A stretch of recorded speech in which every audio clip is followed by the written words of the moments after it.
In today's video, I'm going to teach you how to change App Store country to Korea.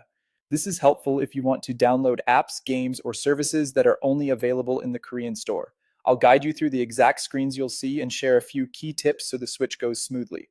Start by opening the Apple App Store on your iPhone. On the main App Store screen, look to the top right corner and tap your profile icon. This takes you to your account page where you can manage purchases, subscriptions, and settings tied to your Apple ID. On the account page, tap your name at the very top.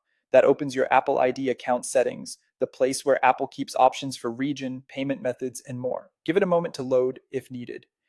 Inside your Apple ID settings, find and tap Country Region. If you see an option that says Change Country or Region, tap it to continue. This simply tells Apple you want to update the regional store your account uses. When the list of countries appears, scroll through or use the search bar to find Korea. In the App Store, Korea refers to South Korea.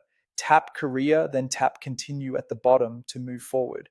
You're now on the confirmation path, and the App Store will guide you through any terms or settings that need your attention. To complete the change, follow the on-screen prompts. You may be asked to agree to updated terms and conditions for the Korean store, and you might be required to review or update your billing information so it matches Korea. When everything is confirmed, your App Store country will switch to South Korea, and you'll see apps and content tailored to that region. A couple of important notes before you wrap up. You may need to update your billing details to use a payment method and billing address that work in Korea.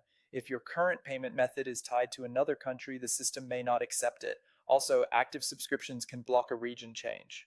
If you're subscribed to services through your Apple ID, you may need to cancel those subscriptions first, wait for the current period to end, and then try the change again. Keep in mind that apps you already installed should remain on your device, but some might not update until you switch back to the original store. That's it, your App Store country is now set to South Korea and you're ready to explore region specific content.